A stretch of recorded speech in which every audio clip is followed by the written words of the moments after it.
한국 쇼트트랙이 밀라노를 뒤집었습니다.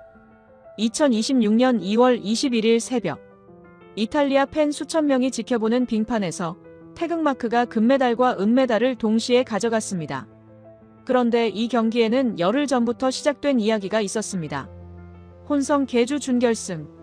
김길리 선수가 미국 선수와 충돌하며 펜스로 나뒹굴었습니다. 피까지 흘렸어요.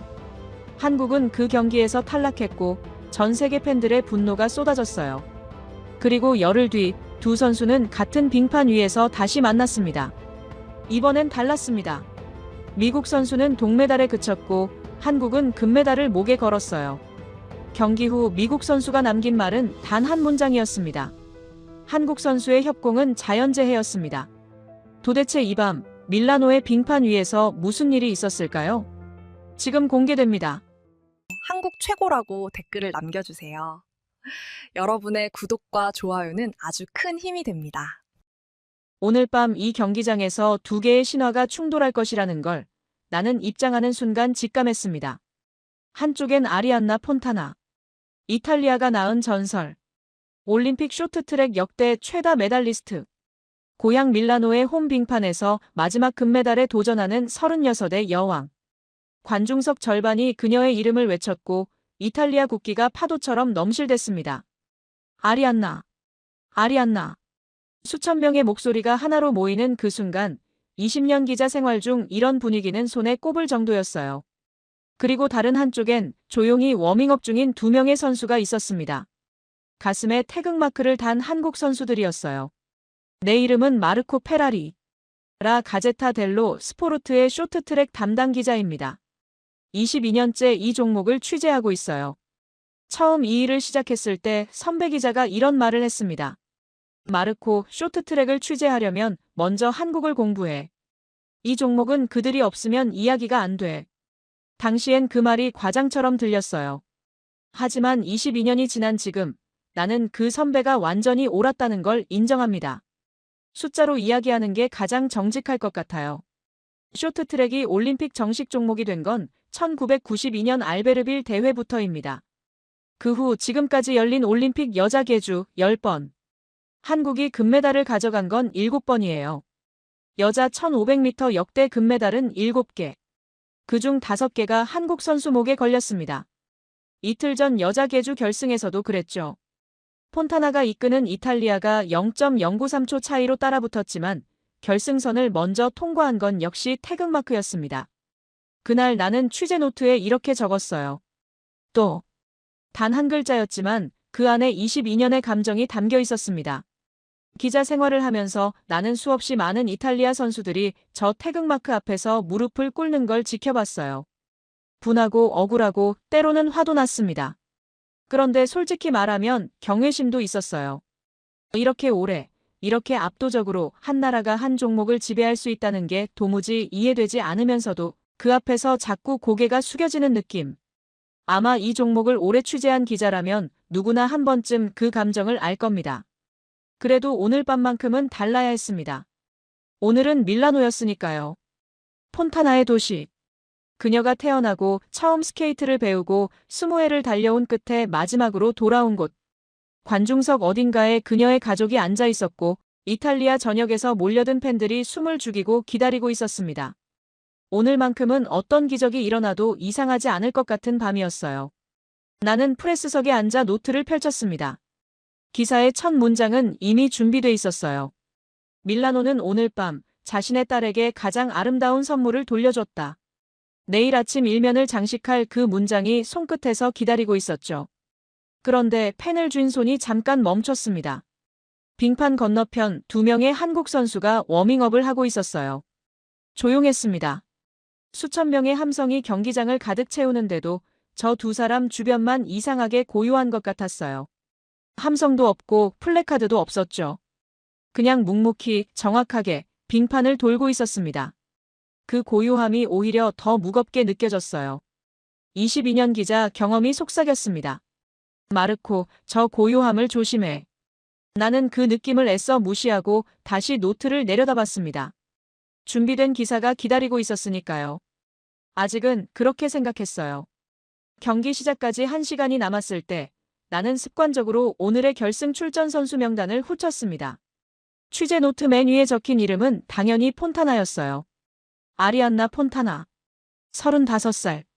이탈리아가 낳은 가장 위대한 동계 스포츠 선수. 새삼 설명이 필요 없는 이름이지만 나는 그녀의 커리어를 숫자로 정리하는 걸 좋아했습니다. 숫자를 보고 있으면 아직도 믿기지 않거든요. 2006년 토리노 올림픽 데뷔. 당시 15살이었어요. 그로부터 20해 동안 올림픽에 나설 때마다 단 한 번도 빠짐없이 시상대에 올랐습니다. 밴쿠버, 소치, 평창, 베이징. 대회마다 메달을 쌓아 올렸고 이번 대회에서도 혼성 계주 금메달 500m, 은메달 3000m 계주 은메달을 잇따라 따내며 통산 14개를 채웠어요. 쇼트트랙 역대 최다 기록. 아니, 이탈리아 올림픽 전체 역사를 통틀어 단일 선수 최다 메달 기록이기도 했습니다. 그런 그녀가 오늘 1500m 결승에 서 있었어요. 홈 빙판에서의 또 하나의 도전. 오늘 메달이 더해진다면 15개가 됩니다. 이미 충분히 위대한 숫자였지만 폰타나는 멈추지 않았어요. 관중석을 한번 둘러봤습니다. 이탈리아 국기 사이사이로 폰타나의 유니폼을 입은 팬들이 가득했어요. 오늘 밤 폰타나가 결승선을 통과하는 순간 이 경기장이 어떻게 변할지 나는 이미 머릿속으로 그리고 있었어요. 수천 명이 일제히 자리에서 일어나 울부짖는 장면. 기자 22년 동안 그것보다 아름다운 장면은 없을 것 같았습니다. 노트를 넘겨 다음 이름을 적었습니다. 미국의 코린 스토다드. 24살. 이번 대회 미국의 간판 선수였어요. 하지만 내가 이 이름을 유독 눈여겨보게 된 건 실력 때문만이 아니었습니다. 대회 초반에 있었던 일 때문이었어요. 혼성 계주 준결승. 레이스 막바지에 선두를 달리던 스토다드가 코너를 돌다 균형을 잃고 넘어졌습니다. 문제는 그 뒤였어요. 아웃코스에서 맹렬히 치고 올라오던 한국의 김길리가 피할 새도 없이 그대로 스토다드와 충돌했죠. 두 선수가 뒤엉켜 펜스 쪽으로 미끄러지는 장면은 경기장 전체를 순간 얼어붙게 만들었습니다. 김길리의 부상 우려까지 나왔어요. 한국은 그 사고로 결승 진출에 실패했고 코치진이 항의했지만 받아들여지지 않았습니다. 그날 밤 스토다드의 SNS에는 한국어와 영어로 된 항해 댓글이 쏟아졌어요. 스토다드는 결국 댓글창을 닫아버렸죠. 그런데 오늘 밤 그 스토다드와 김길리가 다시 같은 결승선에 서게 된 거예요. 스포츠가 만들어내는 인연이라는 게 참 묘하다는 생각이 들었습니다. 이제 두 명의 한국 선수 이름을 적을 차례였어요. 최민정. 27살. 취재 노트에 이름 세 글자를 적고 나서 나는 잠깐 펜을 멈췄습니다. 이 선수에 대해 쓰기 시작하면 노트 한 권으로도 모자랄 것 같아서였어요. 2018년 평창 올림픽 여자 1500m 금메달. 2022년 베이징 올림픽 여자 1500m 금메달. 2연패. 이번 대회에서 3연패에 도전하고 있었습니다. 쇼트트랙 역사상 단일 종목 올림픽 3연패는 남녀를 통틀어 아무도 이루지 못한 기록이었어요. 게다가 며칠 전 여자 계주 금메달로 한국 선수 역대 최다인 올림픽 메달 6개를 보유한 상태였습니다. 오늘 메달을 하나 더 추가하면 동아계를 통틀어 한국 역대 단독 최다 메달리스트가 되는 거였어요. 내가 처음 최민정이라는 이름을 들었을 때 그녀는 16살이었어요. 어디서 이런 선수가 나왔나 싶었죠. 빙판 위에서 그녀는 항상 차가웠습니다. 표정 하나 흔들리지 않았고 어떤 위기에서도 침착했어요. 한국 팬들은 오래전부터 그녀에게 얼음공주라는 별명을 붙였습니다. 틀린 말이 아니었어요. 하지만 나는 22년 경험으로 알고 있었습니다. 저렇게 차가운 선수가 가장 뜨거운 내면을 가지고 있다는 걸. 김길리. 22살. 이번 올림픽이 생애 첫 무대였지만 빙판 위에서는 전혀 그렇게 보이지 않는 선수였어요. 이번 시즌 여자 1500m 세계 랭킹 1위. 한국 팬들 사이에서는 람보르길리라는 별명으로 불렸습니다. 슈퍼카 브랜드 람보르기니에서 따온 이름이었어요. 누구도 쉽게 따라잡을 수 없는 폭발적인 스피드 때문에 붙은 별명이었죠. 이미 이번 대회에서 1000m 동메달과 여자 계주 금메달을 목에 걸었어요. 그리고 대회 초반 스토다드와의 충돌로 펜스에 나뒹굴었던 바로 그 선수이기도 했습니다. 명단을 다 훑고 나서 나는 잠시 노트를 덮었어요. 냉정하게 생각해봤습니다. 폰타나는 위대했어요. 하지만 오늘 이 결승선에 선 선수들 중 가장 많은 것을 짊어진 건 저 두 한국 선수였습니다. 역사, 기록 3연패, 최다 메달, 세대 교체, 그리고 복수. 빙판 위에 올라서기도 전에 이미 그 모든 것이 그들의 어깨 위에 쌓여 있었어요. 겉으로는 조용해 보였지만 그 안에 얼마나 많은 것이 담겨 있는지 나는 알고 있었습니다. 그 생각이 머릿속을 맴돌다 사라졌습니다. 오늘 밤 내 기사의 주인공은 폰타나라고 나는 다시 한번 스스로에게 말했습니다. 노트를 다시 펼치고 첫 문장을 다듬기 시작했어요. 빙판 위에서 워밍업 소리가 점점 커지고 있었습니다. 경기 시작을 알리는 신호음이 울렸습니다. 7명의 선수가 출발선에 섰어요. 관중석은 순식간에 하나의 거대한 함성으로 변했습니다. 폰타나의 이름을 외치는 소리, 손뼉 소리, 발을 구르는 소리. 22년 동안 수백 개의 경기장을 취재했지만 홈팬들의 응원이 만들어내는 에너지는 언제 봐도 압도적이었어요. 오늘은 그 에너지가 유독 짙게 느껴졌습니다. 빙판 위의 냉기와 관중석의 열기가 뒤섞이면서 경기장 전체가 하나의 살아있는 생물처럼 숨을 쉬는 것 같았어요. 출발 총성이 울렸습니다. 나는 순간 눈을 의심했어요. 선수들이 달리지 않았습니다. 아니, 정확히는 달렸지만 전혀 달리는 것처럼 보이지 않았어요. 마치 동네 공원을 산책하듯 여유롭게 빙판을 미끄러져 나갔습니다. 첫 번째 바퀴, 두 번째 바퀴, 세 번째 바퀴. 관중석에서 어리둥절한 웅성거림이 퍼졌어요. 처음 쇼트트랙을 보는 관중이라면 경기가 시작된 건지 워밍업을 하는 건지 구분하기 힘들었을 겁니다. 하지만 나는 알고 있었어요. 이건 쇼트트랙 1500m 특유의 전술적 출발이었습니다. 13바퀴 반이라는 긴 레이스에서 초반 체력을 소모하는 선수는 결승선을 앞두고 반드시 무너진다는 게 이 종목의 철칙이에요. 선수들은 지금 달리는 게 아니라 서로를 읽고 있었습니다. 상대의 호흡을 살피고 위치를 재고 언제 어디서 치고 나갈지 계산하면서요. 빙판 위의 체스였죠. 느린 출발이 이어지는 동안 나는 선수 한 명 한 명의 위치를 눈으로 쫓았습니다. 스토다드가 앞쪽에 자리를 잡았어요. 전형적인 그녀의 전술이었습니다. 선두권에서 페이스를 직접 통제하며 뒤에서 치고 올라오는 선수들을 막는 방식이었죠. 팀 코리아에 당한 혼성계주의 악몽을 씻어내겠다는 의지가 저 자리 선택 하나에서도 느껴졌어요. 스토다드 뒤로 중국의 양직루가 바짝 붙었고 그 뒤에 폰타나가 자리를 잡았습니다. 관중석에서 환호가 터져나왔어요. 이탈리아 국기가 물결치듯 흔들렸고 폰타나의 이름이 함성 속에 녹아들었습니다. 나는 자연스럽게 폰타나를 눈으로 쫓았어요. 노트에 뭔가를 적기 시작했습니다. 그런데 펜이 멈췄어요. 뭔가 이상했습니다. 한국 선수 2명이 너무 조용했어요. 9바퀴를 남긴 시점, 최민정은 4번째, 김길리는 5번째에 자리하고 있었습니다. 선두와는 눈에 띄는 간격이 벌어져 있었어요. 서두르지 않았습니다.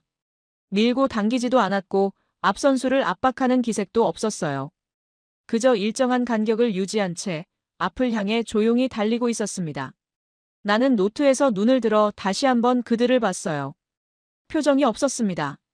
아무 감정도 읽히지 않았어요. 최민정은 22년 전 처음 봤을 때와 똑같은 얼굴이었어요. 어떤 위기에서도 어떤 순간에도 흔들린 적 없는 그 얼굴. 김길리는 달랐지만 비슷했습니다. 22살의 패기 같은 건 보이지 않았어요. 오히려 무섭도록 고요했죠. 마치 이 빙판 위에서 일어나는 모든 것이 이미 예정된 일인 것처럼 담담하게 달리고 있었습니다. 쇼트트랙 1500m는 13바퀴 반을 도는 경기입니다. 초반 몇 바퀴는 선수들이 체력을 비축하며 대형을 정비하는 구간이에요. 뒤에서 달리는 게 반드시 불리한 건 아니라는 걸 나도 알고 있었어요. 막판 스퍼트에 모든 걸 건 포석일 수도 있었습니다. 하지만 22년이라는 시간은 단순한 지식 그 이상을 줬습니다. 저 두 선수가 지금 단순히 체력을 아끼는 게 아니라는 걸 나는 느낄 수 있었어요. 기다리고 있었습니다. 어떤 순간을, 어떤 틈을, 어떤 딱 한 번의 기회를. 조용하고 차갑게, 그러나 절대로 놓치지 않을 준비를 하면서요. 빙판 위의 포식자들이 먹잇감 앞에서 호흡을 가라앉히는 것처럼요. 관중석의 함성은 계속해서 빙판 위로 쏟아졌습니다. 폰타나가 조금씩 앞으로 치고 올라오는 기색을 보이자 이탈리아 팬들의 소리는 한층 더 커졌어요. 나는 그 소리를 들으면서도 자꾸만 시선이 후방으로 향했습니다. 최민정과 김길리는 여전히 그 자리에 있었어요. 흔들림 없이, 서두름 없이. 관중석의 열기와는 전혀 상관없다는 듯이 빙판 위에서 혼자만의 시간을 보내고 있었습니다. 나는 그 순간 이상하게 등골이 서늘해지는 걸 느꼈어요. 화려한 포식자는 달려들기 직전에 가장 조용해진다는 걸 오랜 취재 경험이 가르쳐줬거든요. 저 침묵이 무엇을 의미하는지 나는 알고 있었습니다. 그래도 인정하고 싶지 않았어요. 오늘 밤 주인공은 폰타나라고 나는 다시 한번 스스로에게 말했습니다. 경기는 중반을 향해 흘러가고 있었습니다. 7바퀴가 남았습니다. 레이스는 중반을 지나 막판으로 접어들고 있었어요.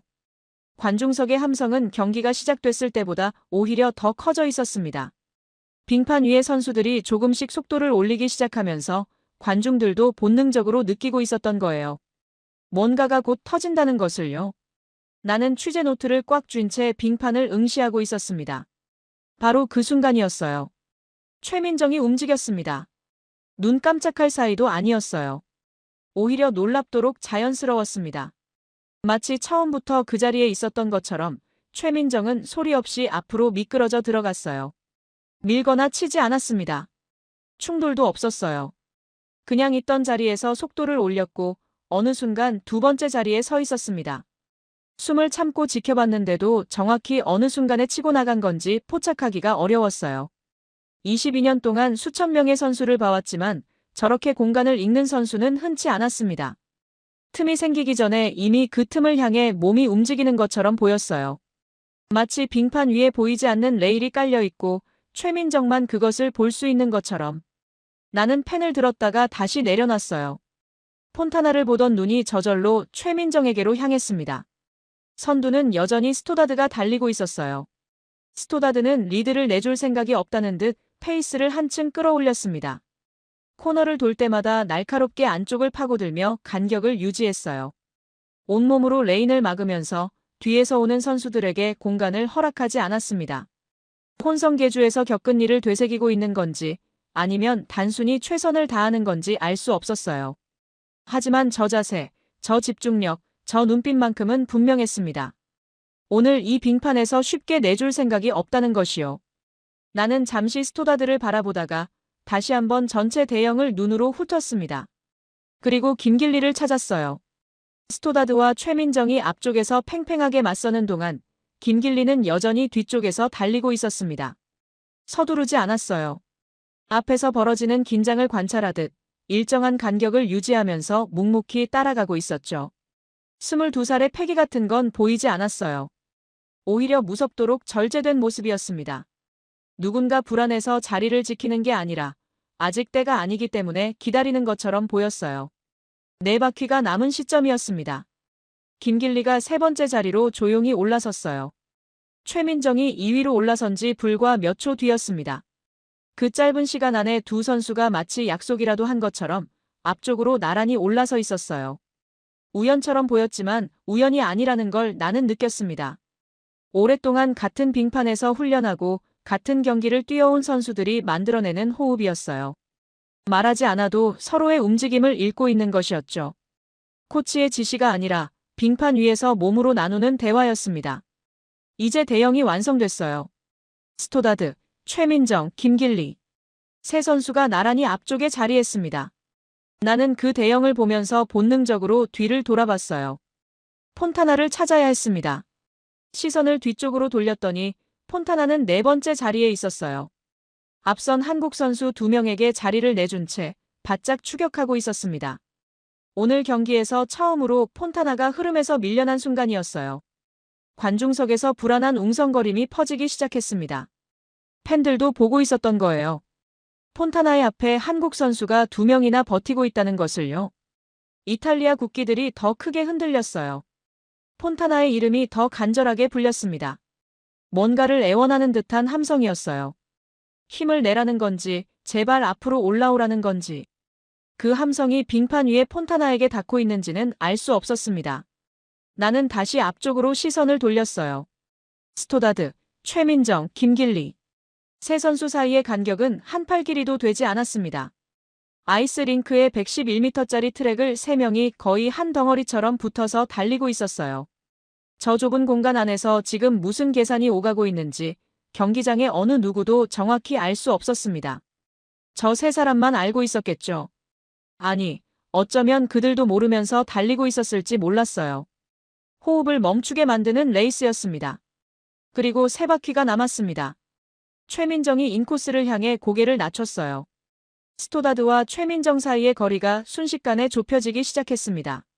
나는 저절로 몸이 앞으로 기울어지는 걸 느꼈어요. 관중석 수천 명도 같은 순간을 느꼈는지 함성이 한 박자 멈췄다가 다시 폭발했습니다. 세 바퀴. 세 바퀴가 남은 지금 진짜 경기가 시작되고 있었어요. 세 바퀴가 남은 순간 최민정이 인코스를 찔렀습니다. 순식간이었어요.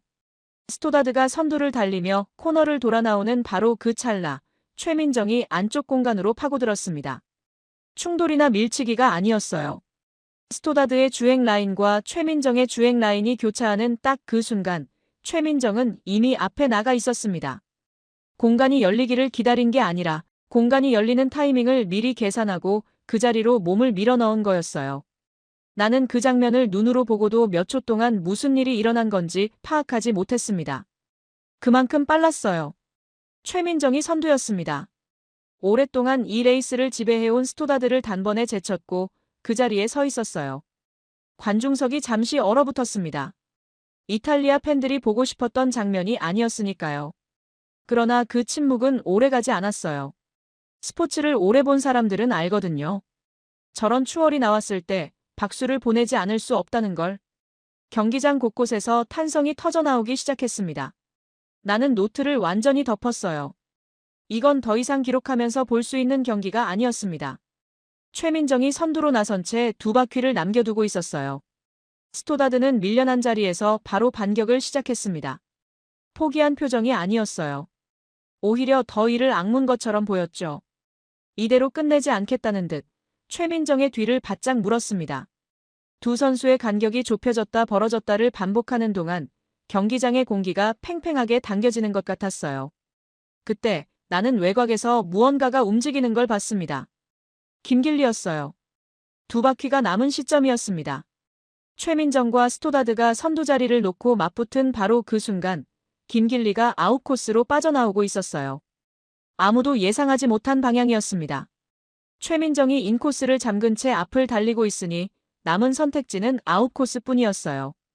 그러나 아웃코스는 더 길고 더 많은 에너지가 필요한 길이었습니다.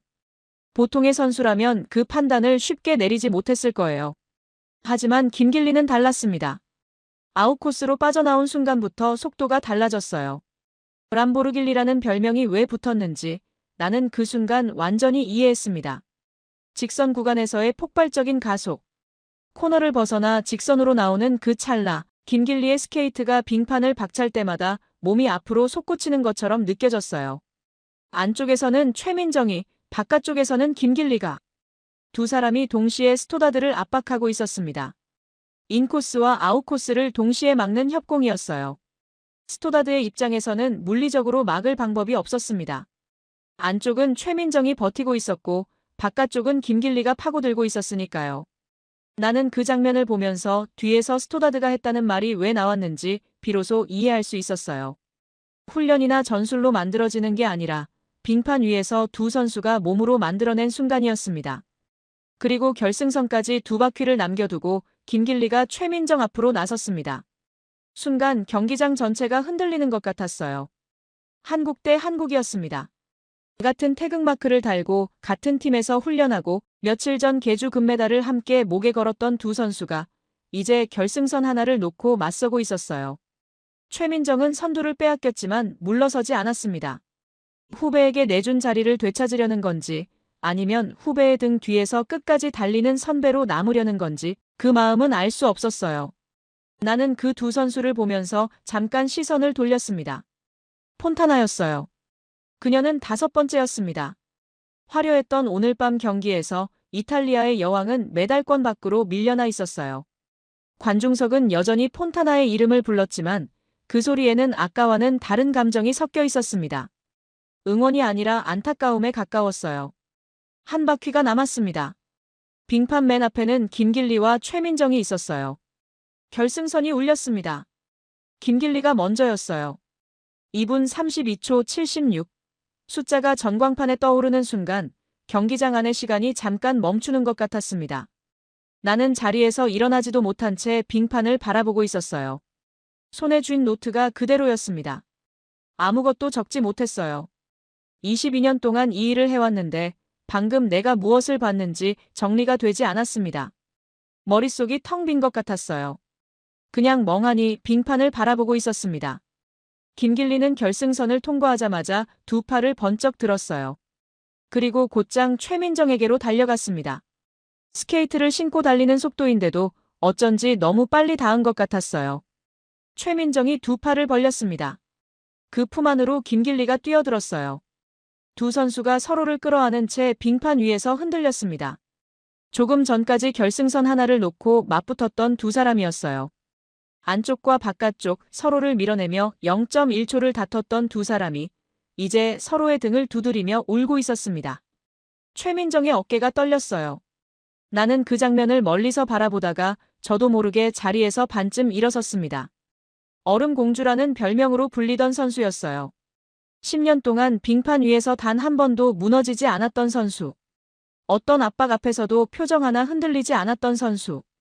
그 선수가 후배의 품에 안겨 어깨를 들썩이고 있었습니다. 나는 그 장면이 무엇을 의미하는지 정확히 알 수 없었어요. 기쁨인지 안도인지 아니면 오랫동안 혼자 짊어져온 무언가를 내려놓는 순간인지. 그냥 오래 바라봤습니다. 노트를 펼칠 생각이 들지 않았어요. 관중석은 묘한 분위기였습니다. 박수가 나왔어요. 그런데 그 박수 소리가 이상했습니다. 크지도 작지도 않은 소리였어요. 폰타나의 이름이 함성으로 터져나오던 그 소리와는 완전히 달랐습니다. 경기장 곳곳에서 이탈리아 팬들이 무거운 얼굴로 천천히 손뼉을 치고 있었어요. 어떤 사람은 박수를 치면서도 고개를 떨구고 있었습니다. 어떤 사람은 멍하니 빙판을 바라봤어요. 국기를 접는 손이 보였습니다. 나는 22년 동안 그런 박수를 수없이 들었어요. 위대한 경기에 대한 인정. 그러나 원했던 결말이 아니라는 아쉬움. 그 두 가지가 한꺼번에 실린 박수.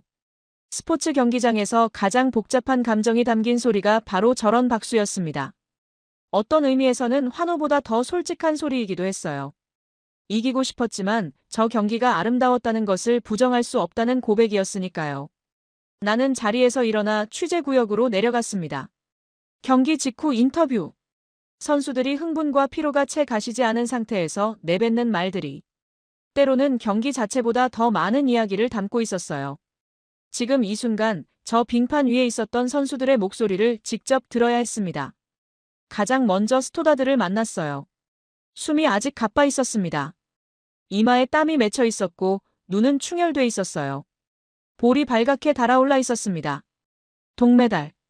미국 여자 쇼트트랙이 16년 만에 올림픽 시상대에 올라선 순간이었어요.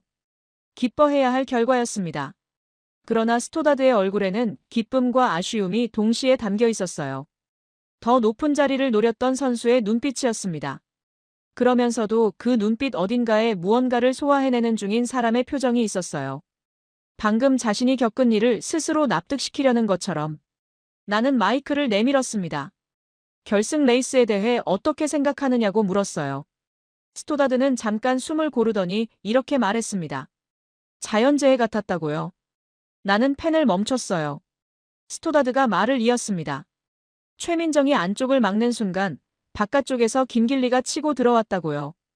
안을 막으면 밖이 열리고 밖을 막으면 안이 열리는 상황이었다고 했습니다. 두 방향을 동시에 막는 건 한 사람의 몸으로는 물리적으로 불가능하다고 했어요. 어떤 판단을 내리는 0.1초 사이에 이미 두 선수는 앞으로 나가 있었다고 했습니다. 그냥 자연재해였다고 스토다드는 짧게 덧붙였어요. 담담한 목소리였습니다. 변명도 항의도 아니었어요. 그냥 있는 그대로를 말하는 사람의 목소리였습니다. 나는 그 말을 노트에 받아 적다가 손이 멈췄어요. 자연재해. 기자 생활 22년 동안 수많은 선수들의 패배 인터뷰를 들어왔습니다. 심판 탓을 하는 선수도 있었고 컨디션을 이야기하는 선수도 있었어요. 운이 나빴다고 말하는 선수도 있었습니다. 그러나 상대를 자연재해라고 부르는 선수는 처음이었어요. 그 말 안에는 여러 가지가 담겨 있었습니다. 인정이었어요. 자신이 진 게 아니라 이길 수 없는 힘을 만난 것이라는 인정이었습니다. 그리고 그것은 동시에 자신의 패배를 부끄러워할 필요가 없다는 선언이기도 했어요. 그러면서 나는 생각했습니다. 열흘 전에 그 경기가 머릿속을 스쳤어요. 혼성 계주 준결승. 코너를 돌다 스토다드가 넘어졌고 그 여파에 김길리가 휩쓸렸습니다. 두 선수가 뒤엉켜 펜스로 미끄러졌어요. 한국은 그 경기에서 결승 진출을 놓쳤고 스토다드의 SNS에는 밤새 항해 댓글이 쏟아졌습니다. 스토다드는 댓글창을 닫아야 했어요. 빙판 위의 사고 하나가 두 선수 사이에 묘한 악연을 만들었던 거였습니다.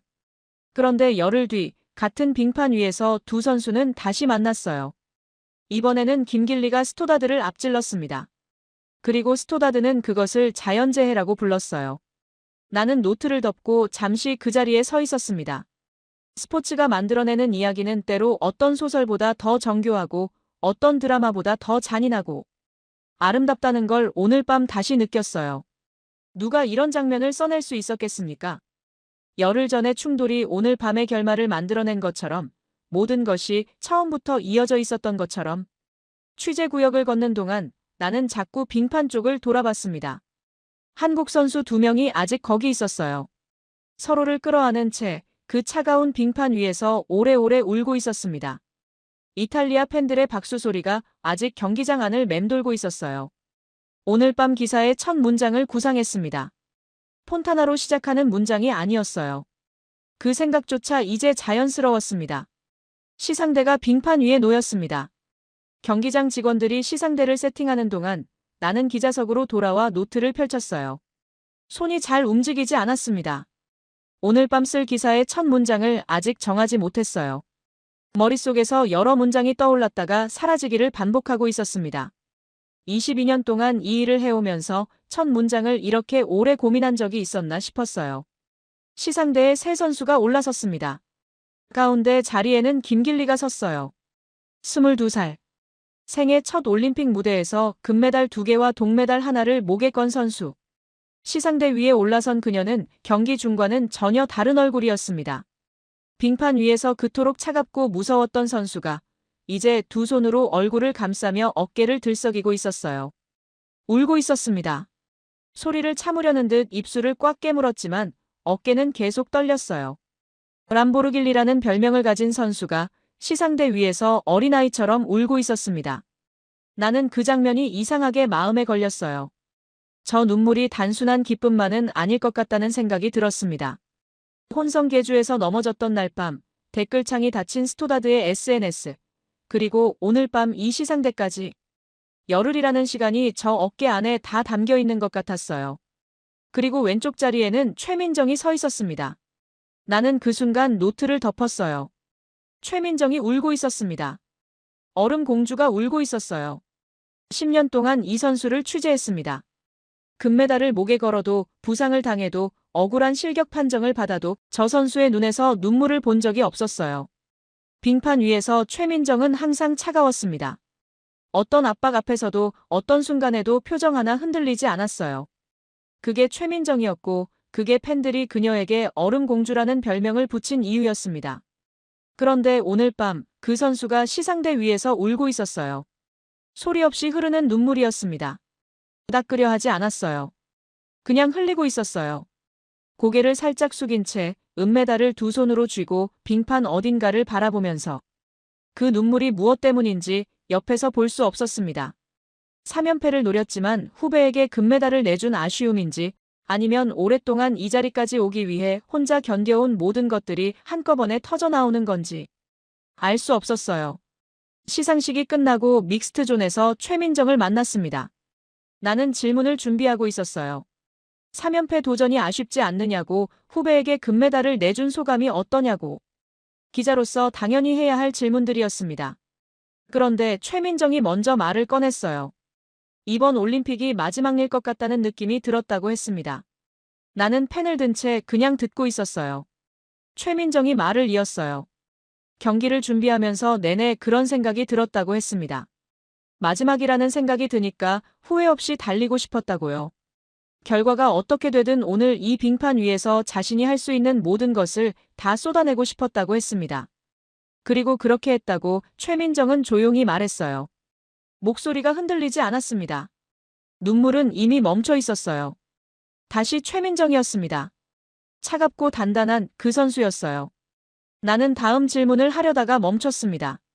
통역사가 옆에서 무언가를 전해줬어요. 경기 전날 밤 최민정의 어머니가 편지를 썼다고 했습니다. 딸에게 직접 전달하지 않고 코치를 통해 경기 당일 아침에 전해줬다고 했어요. 나는 그 편지에 뭐라고 적혀 있었느냐고 물었습니다. 잠시 침묵이 흘렀어요. 그리고 최민정이 말했습니다. 당신은 내 삶의 금메달이라고 적혀 있었다고요. 나는 노트에 받아 적다가 손이 멈췄습니다. 다시 한번 읽었어요. 당신은 내 삶의 금메달. 시상대 위의 메달이 금이든 은이든 상관없다는 뜻이었어요. 내가 살아온 것 자체가 이미 금메달이라는 뜻이었습니다. 어머니가 딸에게 줄 수 있는 가장 큰 선물 같은 말이었어요. 나는 잠시 아무 말도 하지 못했습니다. 취재 구역을 빠져나오면서 핸드폰을 꺼냈어요. 외신 속보들이 쌓여 있었습니다. MBC 스포츠, AP통신, BBC. 헤드라인들이 눈에 들어왔어요. 한국이 여자 1500m를 지배했다. 세대교체의 순간. 밀라노는 한국의 밤이었다. 제각각 다른 언어로, 제각각 다른 표현으로, 그러나 모두 같은 이야기를 하고 있었습니다. 오늘 밤 이 경기장에서 일어난 일을 세상이 알아채기 시작하고 있었어요. 나는 노트를 꺼내 호텔로 걸어가면서 첫 문장을 적었습니다. 폰타나로 시작하는 문장이 아니었어요. 어머니의 편지로 시작하는 문장이었습니다. 호텔방에 돌아온 건 자정이 넘어서였습니다. 코트를 벗지도 않은 채 노트북을 열었어요. 커서가 빈 화면 위에서 깜빡이고 있었습니다. 22년 동안 이 커서 앞에 수천 번을 앉았어요. 어떤 날은 첫 문장이 술술 나왔고 어떤 날은 몇 시간을 앉아 있어도 한 줄이 나오지 않았습니다. 오늘 밤은 달랐어요. 써야 할 것이 너무 많아서 어디서부터 시작해야 할지 몰랐습니다. 머릿속에 오늘 밤의 장면들이 한꺼번에 쏟아지고 있었어요. 김길리가 결승선을 통과하던 순간, 최민정의 어깨가 떨리던 순간, 스토다드가 자연재해라고 말하던 순간, 그리고 어머니의 편지. 당신은 내 삶의 금메달. 나는 잠시 눈을 감았습니다. 오늘 이 자리에 온 건 폰타나 때문이었어요. 35살의 이탈리아 전설이 홈 빙판에서 마지막 동화를 써내는 장면을 담으러 왔었습니다. 15개의 메달. 이탈리아 역대 최다 올림픽 메달리스트. 그 숫자에 마침표를 찍는 순간을 취재하러 왔었어요. 그 기사를 쓰기 위해 22년치 경험을 가지고 이 자리에 앉아 있었습니다. 그런데 오늘 밤 나는 전혀 다른 이야기를 목격했어요. 노트북 화면을 다시 봤습니다. 천천히 손가락을 움직이기 시작했어요. 쓰다 보니 멈출 수가 없었습니다. 오늘 밤 내가 본 것들을 하나씩 풀어내기 시작했어요. 한국과 쇼트트랙의 이야기부터 시작했습니다. 쇼트트랙 여자 1500m가 올림픽 정식 종목이 된 건 2002년 솔트레이크 시티부터였어요. 그로부터 지금까지 7번의 올림픽이 열렸습니다. 한국은 그 7번 중 5번을 금메달로 가져갔어요. 나머지 2번도 은메달과 동메달로 시상대를 떠난 적이 없었습니다. 단 한 번도 메달을 놓친 적이 없는 종목이었어요. 그것만으로도 이미 설명이 끝나는 지배력이었습니다. 그런데 오늘 밤 한국은 그것으로도 부족했어요. 금메달과 은메달을 동시에 가져갔습니다. 나는 최민정의 커리어를 정리해서 적었어요. 2018년 평창, 2022년 베이징, 그리고 오늘 밤 밀라노.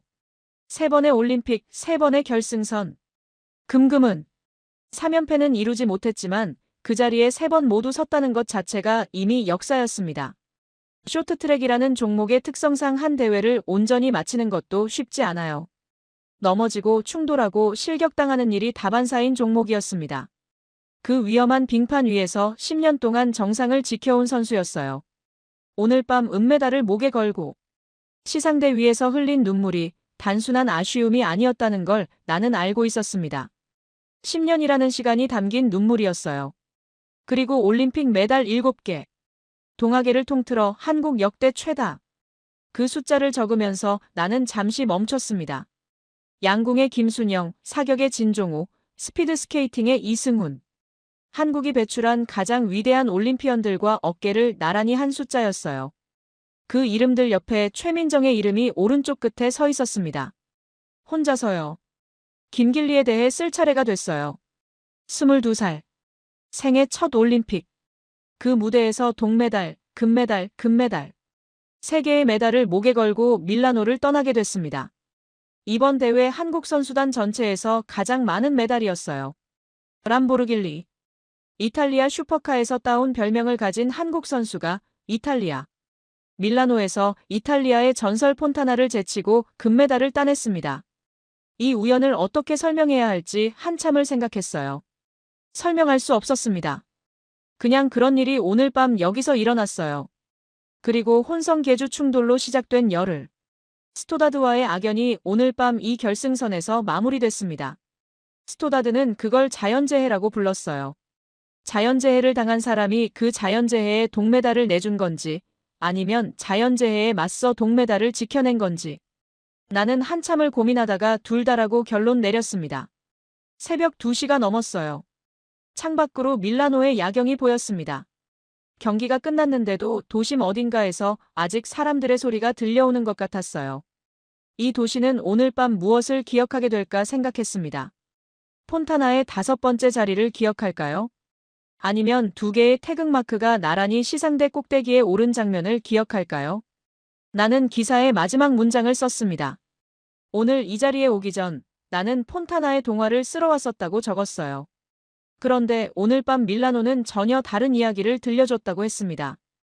어머니의 편지를 받고 빙판에 오른 선수 이야기, 열흘간의 악연을 자연재해로 뒤집은 22살의 이야기, 그리고 10년의 커리어를 눈물 한 줄기로 마무리한 얼음공주의 이야기라고 썼어요. 그리고 마지막 한 문장을 적었습니다. 폰타나는 위대했다. 그러나 오늘 밤 밀라노는 한국의 것이었다. 저장 버튼을 눌렀어요. 노트북을 덮고 의자에 등을 기댔습니다. 창밖에 밀라노가 새벽빛으로 물들기 시작하고 있었어요. 나는 오랫동안 그 빛을 바라봤습니다. 오늘 밤 내가 목격한 것들이 아직도 눈앞에 생생했어요. 결승선을 통과하던 김길리의 2팔. 최민정의 떨리는 어깨. 스토다드의 담담한 목소리. 당신은 내 삶의 금메달이라는 어머니의 한 문장. 기자로 살면서 가끔 이런 밤이 있었습니다. 취재를 하러 갔다가 이야기에 사로잡혀 버리는 밤. 기사를 쓰러 갔다가 그 기사를 쓴 사람이 달라져 버리는 밤. 오늘이 그런 밤이었어요. 밀라노의 새벽이 밝아오고 있었습니다.